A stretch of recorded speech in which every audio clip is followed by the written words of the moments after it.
Assalamualaikum warahmatullahi wabarakatuh. Anak-anak ibu, apa kabar semuanya? Semoga kalian semua dalam lindungan Allah Subhanahu wa Ta'ala. Sebelum kita mulai pembelajaran hari ini, izinkan ibu memperkenalkan diri dulu. Nama ibu Nur Sifa Hilaliah. Kalian boleh panggil ibu Ibu Sifa. Anak-anakku, sebelum kita memulai pembelajaran hari ini, ayo kita bersama-sama membaca Bismillahirrahmanirrahim.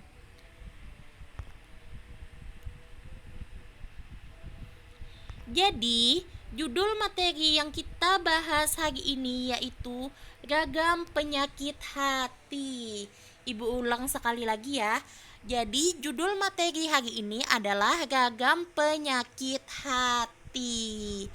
Apa sih penyakit hati itu? Penyakit hati yaitu akhlak yang sangat dibenci oleh Allah Subhanahu wa Ta'ala. Yang mana kita seorang muslim harus menghindari akhlak tersebut. Jadi, naklah penyakit hati itu harus kita hindari. Jangan kita dekati. Baiklah, di sini ibu mau menjelaskan dua penyakit hati. Yang pertama, nifak atau munafik. Next, yang kedua yaitu gadaf atau marah. Kita lanjut. Masuk ke materi kita yang pertama yaitu pengertian nifak atau munafik. Munafik atau nifak yaitu menurut bahasa munafik adalah menyembunyikan, berbohong dan berpura-pura. Menurut istilah, munafik adalah sikap menyembunyikan sesuatu di dalam hatinya karena tak ingin diketahui kebenarannya oleh orang lain, sehingga menampakkan sesuatu yang tidak sesuai dengan apa yang ada dalam hatinya. Itu termasuk pengertian dari munafik. Dari penjelasan yang ibu yang ibu yang ibu jelaskan tadi, ibu mau tanya apa sih munafik itu? Next, baiklah, di sini ibu akan menjawab sendiri ya. Munafik itu apabila ia berkata berbohong, ketika dia berjanji dia mengingkari.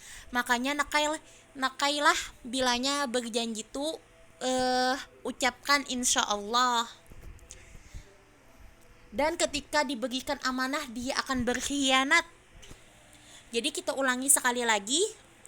Apabila ia berkata selalu berbohong, apa aja didustakannya, itu adalah termasuk orang yang munafik. Lalu apabila dia berjanji dia mengingkari. Misalkan berjanji hari ini hendak berjalanan lawan kawan, misalkan lah kita hari ini berjalanan lo timbul-timbul kena pas hendak harinya, pas hendak jamnya dibatalkannya, itu termasuk tanda orang yang munafik. Semoga anak-anak ibu dijauhkan dari sikap munafik. Kenapa kita harus dijauh? Kenapa kita perlu menjauh dari sifat munafik? Karena sifat munafik termasuk dari ragam penyakit hati. Dan penyakit hati itu sangat dibenci oleh Allah Subhanahu wa Ta'ala.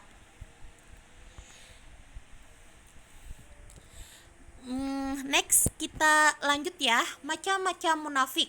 Munafik itu terbagi menjadi dua. Ada munafik amali dan ada munafik imani. Kita lanjut. Apa sih munafik amali dan munafik imani itu? Munafik amali yaitu sikap yang dimiliki seseorang dengan memperlihatkan sesuatu dengan yang sebenarnya, sehingga dalam interaksi sosialnya dia sering berperilaku dan menampakkan tanda-tanda kemunafikannya. Yang kedua, munafik imani yaitu suatu sikap yang dimiliki seseorang dengan memperlihatkan keimanannya dan menyembunyikan kekafirannya. Orang seperti ini diancam Allah masuk neraka karena menyebabkan berbahaya bagi umat dan agama Islam. Jadi munafik ini terbagi menjadi dua, ada munafik amali dan munafik imani. Kita lanjut ya anak-anak.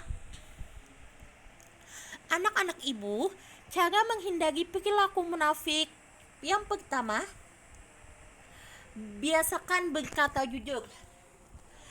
Biar bagaimanapun orang istilahnya tunak lah, kita tuh dimanapun dan dimana saja berada, kita harus berkata jujur meskipun kejujuran itu pahit. Yang kedua, membiasakan diri untuk setia dan amanah. Dan sekarang kita masuk ke materi yang kedua, yaitu marah atau gadaf. Next, Ibu jelaskan kata gadaf berasal dari kata gadibah yakdabu yang berarti marah, mengamuk, murka, barang, gusar, jengkel, dan naik pitam. Kata gadaf secara istilah adalah sikap tercela di mana gejolak darah dalam diri seseorang meningkat karena tidak senang pada perilaku tidak pantas. Itu adalah pengertian dari marah. Marah juga memiliki dampak, yaitu yang pertama, keputusan dan tindakan yang diambil tidak bijaksana. Yang kedua, retak dan putusnya persaudaraan antar manusia. Yang ketiga, membahayakan kesehatan tubuh. Kenapa jadi membahayakan kesehatan tubuh? Karena ketika seseorang sedang marah, maka tekanan darahnya akan meningkat, sehingga menyebabkan seseorang tersebut sakit kepala dan beresiko menyebabkan serangan jantung. Yang keempat, menemui banyak kesulitan sehingga menyesal. Biasanya kalau orang marah, maka dia akan mengambil keputusan yang tergesa-gesa sehingga menyebabkan dia menyesal di kemudian hari. Karena pada dasarnya menyesal itu tidak ada di permulaan tetapi ada di terakhir. Makanya ketika kita marah, kita harus bisa mengontrol emosi kita dan selalu berzikir kepada Allah Subhanahu wa Ta'ala. Anak-anak Ibu, kita akan lanjutkan. Yang kelima, tidak dapat keuntungan melainkan kerugian.